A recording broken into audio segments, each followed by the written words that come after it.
Listen, bro, I'm not generally a pocket watcher. I'm not trying to count these perfume brands' money, and I don't go through the breakdown of itemizing material. What did it cost?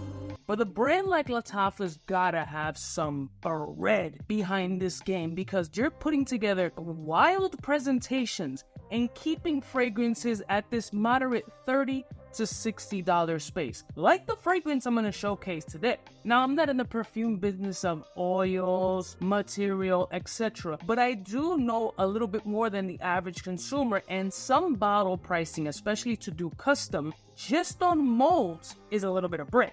But with the presentation we're going to showcase today, I'm pretty surprised that you're getting a lot of aesthetic on a budget. Let's roll my music so I can show you the Lattafa bottle that has incredible detail. We're all alone. Yeah, that's a friend from the south side. In case you cared, out of all your friends, I want to be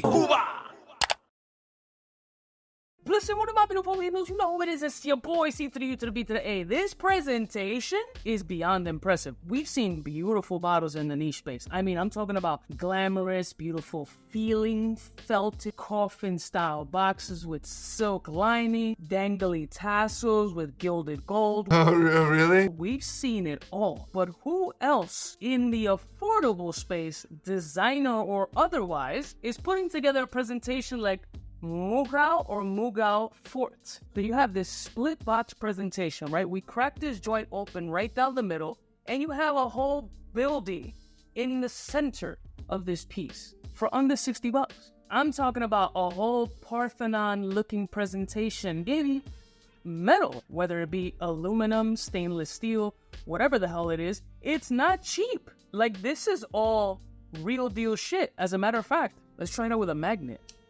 No, it doesn't. It just looks like a bunch of pennies. It looks like they just crushed a bunch of 1 cents. Look at the detail in this presentation. It's fully closed off on the bottom. The cap is removable to showcase the atomizer. But this whole bottle, this whole presentation is over like 250 grams. Like, this is a real deal, beautiful presentation, and you're getting so much look for a little bit of money. Obviously, the presentation of the bottle doesn't automatically reflect the scent profile. But in this case, the scent profile is actually great. Now, I don't know what the inspiration behind this fragrance is. I can't necessarily pinpointing it being something specific. What you can tell is that there's this floral cardamomish energy with a little bit of a churned vanillic ice cream kind of thing. Oh my God, bro, it's dick riding all you do. With a lot of spice, and it is very unisex. It feels like it's white floral, jasmine-ish with like a mild blend of rose, but it's not a very abrupt rose or a rose oud that you may try to formulate it under. It's kind of just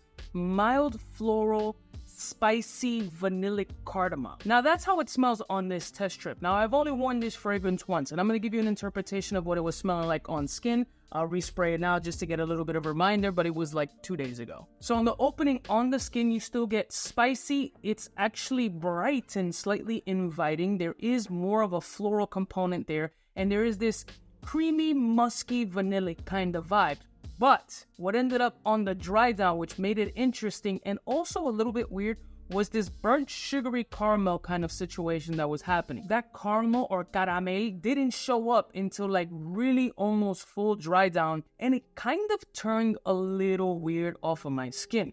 There was something not off-putting, but it just did smell like burnt sugar, which it could have been the lotion or whatever. We'll find out momentarily, but it's not presenting itself on top. You're still keeping that vanilla. There's still a good amount of musk. It has this cottony softness about it. There's a lot of floral and spicy elements about this fragrance. And I mean spicy by spices, not red or black pepper. But yeah, now it's starting to unwind a little bit because I'm looking for it. That caramel, it looks like somebody tried to make homemade caramel to put it on top of the vanilla ice cream and burnt the shit, but was like, fuck it, I gotta put it on anyway because I spent all this time doing this shit. And it's drizzled all over, giving it a musky, burnt caramel, cottony, cardamom kind of scent. Not off-putting at all. It's actually pretty nice once you get over that little caramel hump. But overall, I mean, that's pretty impressive for so much presentation with the juice for $35 to $60 depending where you buy it. Like, what does that say for the space of niche perfumery? Like, are they gonna start stepping their game up all across the board as far as bottle presentation is concerned? Or are the inspiration brands making so much bread that they're like, yo, we're just going to shit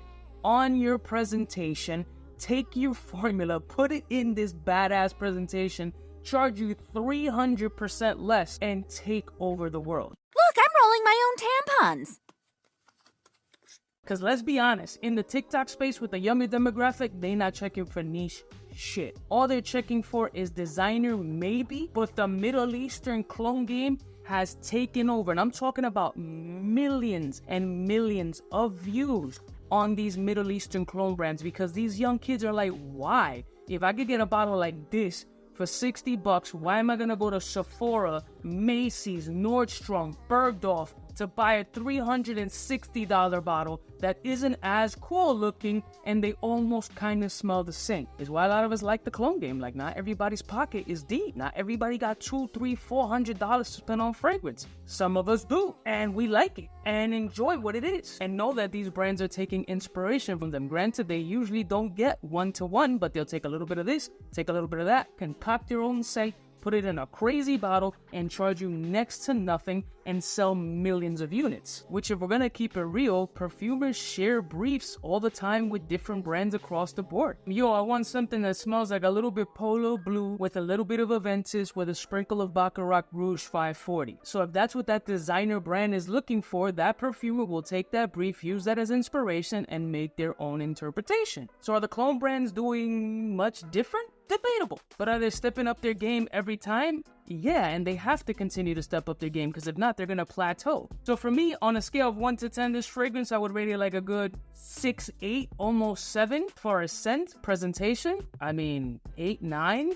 This is impressive for the price. But let me know your thoughts on this whole shit. Like, are you feeling that these clone brands are really stepping up their game because they're getting a lot of money in? Or do you feel like, nah, these dudes are just copying shit, they have no originality? Even though perfumers use the same briefs in 5 different brands, it doesn't mean the same. Well, what do you feel? Leave it in the comments below. I love y'all mother suckers from the heart. I'll put a link in the description if you're interested in getting this piece or testing it out. I mean, it costs like 2 cups of coffee. Why not? I'll see y'all bitches next time. You know who it is. Biggest in the game. I mean, this looks fucking wild. Smooches.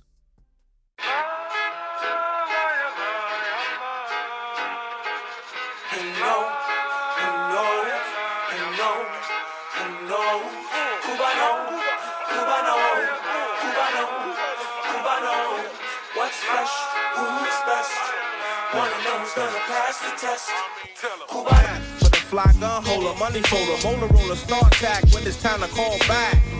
For the rough, rugged, and raw way, this nigga Jay, it's a game, but he don't play. Hey, for all the chicks that got dead in the penthouse suite on top of my mom's crib. It's nonsense you never get in. It's nonsense that you would think that you would.